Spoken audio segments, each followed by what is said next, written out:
नमस्कार दोस्तों, स्वागत है आपका मेरी एक और नई कहानी में। जब मृत्यु का समय निकट आया तो पिता ने अपने पुत्र शंकर प्रसाद को बुलाकर कहा कि बेटा, मेरे पास धन संपत्ति नहीं है कि मैं तुम्हें विरासत में दूं, पर मैंने जीवन भर सच्चाई और प्रामाणिकता से काम किया है, तो मैं तुम्हें आशीर्वाद देता हूँ कि तुम जीवन में बहुत सुखी रहोगे और धूल को भी हाथ लगाओगे तो वह सोना बन जाएगी। बेटे ने सिर झुकाकर पिताजी के पैर छुए। पिता ने सिर पर हाथ रखकर आशीर्वाद दिया और संतोष से अपने प्राण त्याग दिए। अब घर का खर्च बेटे शंकर प्रसाद को संभालना था। उसने एक छोटी सी ठेला गाड़ी पर अपना व्यापार शुरू किया। धीरे धीरे व्यापार बढ़ने लगा। एक छोटी सी दुकान ले ली। व्यापार और बढ़ा। अब नगर के संपन्न लोगों में उसकी गिनती होने लगी।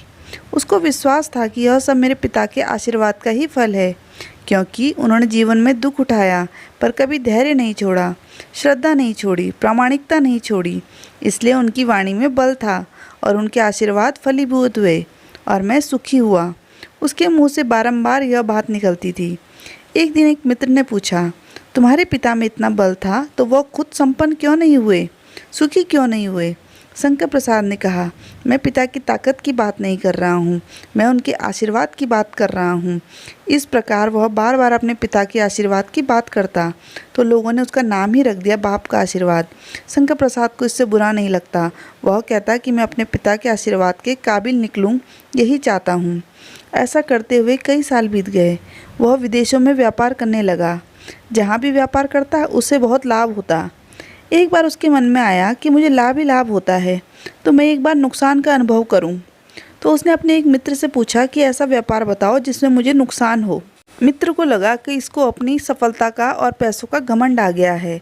इसका घमंड दूर करने के लिए इसको ऐसा धंधा बताऊं कि इसको नुकसान ही नुकसान हो। तो उसने उसको बताया कि तुम भारत में लौंग खरीदो और जहाज में भरकर अफ्रीका के जंजीबार में जाकर बेचो। शंकर प्रसाद को यह बात ठीक लगी। जंजीबार तो लौंग का देश है।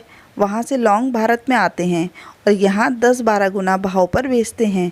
भारत में खरीद करके जंजीबार में बेचें तो साफ नुकसान सामने दिख रहा है, परंतु शंकर प्रसाद ने तय किया कि मैं भारत में लौंग खरीदकर जंजीबार खुद लेकर जाऊंगा। देखूं कि पिता के आशीर्वाद कितने साथ देते हैं। नुकसान का अनुभव लेने के लिए उसने भारत में लौंग खरीदे और जहाज में भरकर खुद उनके साथ जंजीबार द्वीप पहुंचा। जंजीबार में सुल्तान का राज्य था। शंकर प्रसाद जहाज से उतर करके लंबे रेतीले रास्ते पर जा रहा था वहाँ के व्यापारियों से मिलने को। उसे सामने से सुल्तान जैसा व्यक्ति पैदल सिपाहियों के साथ आता हुआ दिखाई दिया। उसने किसी से पूछा कि यह कौन है।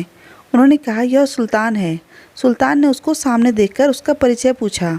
उसने कहा, मैं भारत के गुजरात का व्यापारी हूँ और यहाँ पर व्यापार करने आया हूँ। सुल्तान ने उसको व्यापारी समझकर उसका आदर किया और उससे बातें करने लगा। शंकर प्रसाद ने देखा कि सुल्तान के साथ सैकड़ों सिपाही हैं, परंतु उनके हाथ में तलवार, बंदूक आदि कुछ भी ना होकर बड़ी बड़ी छलनियाँ हैं। उसको आश्चर्य हुआ। उसने विनम्रतापूर्वक सुल्तान से पूछा, आपके सैनिक इतनी छलनी लेकर क्यों जा रहे हैं? सुल्तान ने हंसकर कहा, बात यह है कि आज सवेरे मैं समुद्र तट पर घूमने आया था, तब मेरी उंगली में से एक अंगूठी यहाँ कहीं निकलकर गिर गई। अब रेत में अंगूठी कहाँ गिरी पता नहीं, तो इसलिए मैं इन सैनिकों को साथ लेकर आया हूँ। यह रेत छानकर मेरी अंगूठी उनमें से तलाश करेंगे। धर्मपाल ने कहा, अंगूठी बहुत महंगी होगी। सुल्तान ने कहा, नहीं, उससे बहुत अधिक कीमत वाली अनगिनत अंगूठी मेरे पास है, पर वह अंगूठी एक फ़कीर का आशीर्वाद है। मैं मानता हूँ कि मेरी सल्तनत इतनी मजबूत और सुखी उस फ़कीर के आशीर्वाद से है, इसलिए मेरे मन में उस अंगूठी का मूल्य सल्तनत से भी ज़्यादा है। इतना कह करके सुल्तान ने फिर पूछा, बोलो सेठ, आप क्या माल लेकर आए हो? शंकर प्रसाद ने कहा कि लौंग। सुल्तान के आश्चर्य का ठिकाना नहीं रहा। यह तो लौंग का ही देश है सेठ, यहाँ लौंग बेचने आए हो? किसने आपको ऐसी सलाह दी? जरूर वो कोई आपका दुश्मन होगा। यहाँ तो 1 पैसे में मुट्ठी भर लौंग मिलते हैं, यहाँ लौंग को कौन खरीदेगा? और तुम क्या कमाओगे? शंकर प्रसाद ने कहा, मुझे यही देखना है कि यहाँ भी मुनाफा होता है या नहीं। मेरे पिता के आशीर्वाद से आज तक मैंने जो धंधा किया उसमें मुनाफा ही मुनाफा हुआ, तो अब मैं देखना चाहता हूँ कि उनके आशीर्वाद यहाँ भी फलते हैं या नहीं। सुल्तान ने पूछा, पिता के आशीर्वाद, इसका क्या मतलब? शंकर प्रसाद ने कहा, मेरे पिता सारे जीवन ईमानदारी और प्रामाणिकता से काम करते रहे, परंतु धन नहीं कमा सके। उन्होंने मरते समय मुझे भगवान का नाम लेकर मेरे सिर पर हाथ रखकर आशीर्वाद दिए थे कि तेरे हाथ में धूल भी सोना बन जाएगी। ऐसा बोलते बोलते शंकर प्रसाद नीचे झुका और ज़मीन की रेत से एक मुट्ठी भरी और सम्राट सुल्तान के सामने मुट्ठी खोलकर उंगलियों के बीच में से रेत नीचे गिराई तो शंकर प्रसाद और सुल्तान दोनों का आश्चर्य का ठिकाना नहीं रहा। उसके हाथ में एक हीरे जड़ित अंगूठी थी। यह वही सुल्तान की गुमी हुई अंगूठी थी। अंगूठी देखकर सुल्तान बहुत प्रसन्न हो गया। बोला, वाह खुदा, आपकी करामात का पार नहीं। आप पिता के आशीर्वाद को सच्चा करते हो। शंकर प्रसाद ने कहा, फ़कीर के आशीर्वाद को भी वही परमात्मा सच्चा करते हैं। सुल्तान और खुश हुआ, शंकर प्रसाद को गले लगाया और कहा, मांग सेठ, आज तू जो मांगेगा मैं दूंगा। शंकर प्रसाद ने कहा, आप 100 वर्ष तक जीवित रहो और प्रजा को अच्छी तरह से पालन करो। प्रजा सुखी रहे, इसके अलावा मुझे कुछ नहीं चाहिए।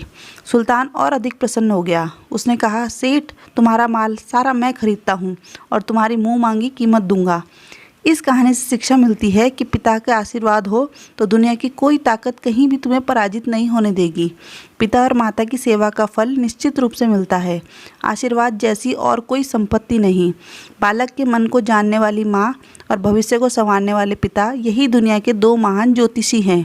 अपने बुजुर्गों का सम्मान करें, यही भगवान की सबसे बड़ी सेवा है। दोस्तों, आज की कहानी आपको कैसी लगी कमेंट में ज़रूर बताइएगा।